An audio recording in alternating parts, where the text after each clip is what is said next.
दोस्तों, चुनाव खत्म हो चुका है। कौन जीत गया, कौन हार गया, किसकी सरकार बनेगी, किसने कितना सीट हासिल किया, ये सब कुछ आप सबको पता चल गया कि क्या हुआ कर्नाटक के अंदर। लेकिन उसके बाद अब क्या होगा कर्नाटक के साथ साथ पूरे देश के अंदर, इसका जवाब जनता की तरफ से मांगना शुरू कर दिया गया है। जी हाँ दोस्तों, ये जवाब जेपी नड्डा से मांगा जा रहा है कि क्या अब जेपी नड्डा पूरे देश से माफी मांगेंगे। क्या वो वक्त आ गया है जब जेपी नड्डा अपने दिए गए बयान पर शर्मिंदा होंगे, हाथ जोड़कर देशवासियों से माफी मांगेंगे, गलती मानेंगे, कहेंगे कि मुझसे गलती हो गई है, मुझे ऐसा बयान देना नहीं चाहिए था, मैंने जोश में होश गवा बैठी। क्योंकि कर्नाटक चुनाव में दोस्तों बीजेपी के अध्यक्ष जेपी नड्डा जी ने अपनी सभा में क्या कहा था, याद है दोस्तों? उन्होंने कहा था पहले का जो भारत है, यानी कि 9 साल पहले वाला जो भारत है, वो घुटने टेक कर चलता था, हाथों के बल चलता था। पहले का भारत, जी हाँ, 9 साल पहले वाला जो भारत था वो ऐसा ही था, घुटने टेकने वाला। ऐसा जेपी नड्डा कह रहे थे अपनी चुनावी सभा में।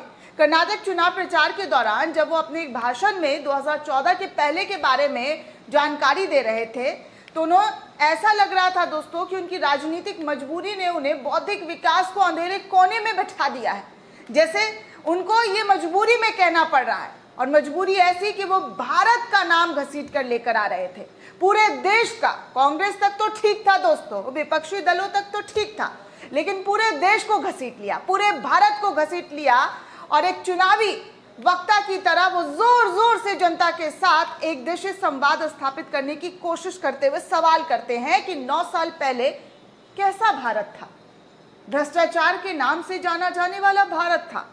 ये सब जेपी नड्डा के उस भाषण का बयान है दोस्तों। कह रहे थे 2014 के पहले का भारत को भ्रष्ट, जो 2014 के पहले जो भारत था दोस्तों, वो भ्रष्टाचारियों वाला भारत था। ये कहकर उन्हें अभी कुछ कहना बाकी था, इसलिए वो फिर से जनता से सवाल पूछकर खुद ही जवाब देने के अंदाज में कहते हैं, कैसा भारत था भाइयों बहनों? फैसले नहीं लेने वाला भारत था पहले का भारत। भाजपा के राष्ट्रीय अध्यक्ष जेपी नड्डा को उस सभा में बोलते समय बहुत आत्मविश्वास था, और वो इस बात को सामने खड़ी जनता में इंजेक्ट कर देना चाहते थे कि 2014 के पहले का भारत का जो फैसला जो है वो सही से फैसला तक नहीं ले पाता था।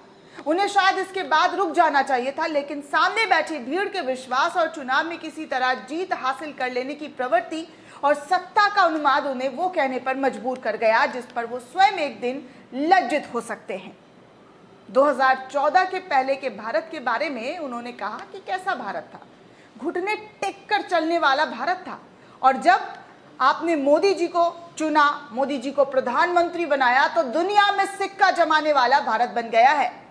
इस बात को भी समझना चाहिए दोस्तों। सवाल ये है कि भारतीय राजनेता होने के नाते क्या सच में वो ये कहना चाह रहे हैं कि 2014 के पहले का भारत भ्रष्टाचारियों का भारत था, कमजोर भारत था, फैसले ना लेने वाला भारत था और घुटने टेक कर चलने वाला भारत था? अच्छी शिक्षा, बेहतर मेधा के बावजूद शायद उन्हें नहीं मालूम कि 2014 के भारत के पहले का एक भारत अनंत काल से चला आ रहा भारत रहा है, जिसने 2014 से पहले ही बहुत बार दुनिया भर में अपनी उपस्थिति दर्ज कराई है और तमाम सम्मान हासिल कर चुका है। भारत की उपस्थिति और उपलब्धियों की जानकारी ना होना एक व्यक्तिगत समस्या हो सकती है, पर यह तो तय है कि ये संपूर्ण भारत की समस्या नहीं है जब आप एक सार्वजनिक मंच पर जाकर इस तरीके का भाषण, इस तरीके का बयान देते हैं। भारत जब आजाद नहीं हुआ था, अंग्रेजों ने जब भारत के शोषण को युद्ध स्तर पर जारी रखा हुआ था, तब करोड़ों किसान अंग्रेजों की नीतियों की वजह से जान दे चुके थे। तब भी भारत उपनिवेशक सत्ता के आगे कभी नहीं झुका, कभी घुटने नहीं टेके। हर बार नई नीतियों और रणनीतियों के साथ अलग अलग व्यक्तियों और विचारधाराओं के संगम से भारत ने एकता की वो मिसाल कायम की जिसमें उपनिवेशक सत्ता के पैर उखाड़ फेंक दिए गए। 15 अगस्त 1947 को मिली आजादी सिर्फ एक देश को मिली आजादी नहीं थी, बल्कि महात्मा गांधी, जवाहरलाल नेहरू, सरदार पटेल के नेतृत्व में क्रांतिकारियों के साथ संपूर्ण भारतीय जनमानस के सहयोग से भारत के स्वतंत्रता संघर्ष ने जो मिसाल पेश की, वो अफ्रीका महाद्वीप और लैटिन अमेरिका के तमाम देशों के लिए आज़ादी का एक नया द्वार खोल दिया गया। एक सर्वशक्तिमान सत्ता को जिसके साम्राज्य का सूरज कभी नहीं डूबता था, उसको अहिंसक हथियारों, प्रेम और सत्य का सहारा लेकर विचारधाराओं और विवेक से मात देना, घुटनों के बल चलना नहीं कहा जा सकता है। सवाल ये भी पैदा होता है कि जब जेपी नड्डा 2014 के पहले के भारत को घुटने टेक कर चलने वाला भारत कहते थे, तब क्या उनको ये मानना है कि भारतीय फौज 2014 के पहले घुटने टेक कर चलती थी? क्या वो सेना का अपमान नहीं कर रहे थे? 2014 के पहले भारतीय फौज जो है, क्या वो घुटने टेक कर चलती थी?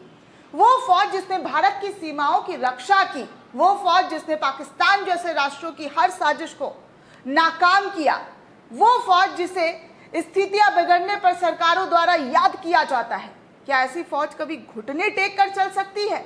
उन्हें याद करना चाहिए कि ये वही भारत है जिसने 1971 के युद्ध में परमवीर चक्र फ्लाइंग ऑफिसर निर्मलजीत सिंह से को श्रीनगर एयरबेस को चलाने के लिए अकेले पाकिस्तानी एयरफोर्स के 6 विमान यानी कि F-86 विमान से टकरा गए थे और श्रीनगर एयरबेस को बचा लिया गया था। लेकिन इन सब के बावजूद भारतीय जनता पार्टी के राष्ट्रीय अध्यक्ष जेपी नड्डा साहब का कर्नाटक में दिया गया बयान ऐसा बयान है जो देश के लोगों को शर्मसार करता है कि वो किस तरीके की बयानबाजी कर रहे थे। एक चुनाव जीतने के लिए, एक चुनाव जीत हासिल करने के लिए वो भारत को ही घुटना टेक करने वाला भारत बता रहे थे। अब इस बात को लेकर जोरों शोरों से यह आवाज उठनी शुरू कर दी गई है दोस्तों कि क्या अब जेपी नड्डा अपने दिए गए बयान को वापस लेंगे? क्या अब जेपी नड्डा देश के सामने हाथ जोड़कर माफी मांगेंगे? ये सवाल जेपी नड्डा से देश की आवाम का है, देश की जनता का है।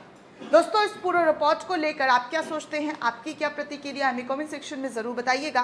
साथ ही साथ चैनल को सब्सक्राइब करना बिल्कुल भी ना भूलें।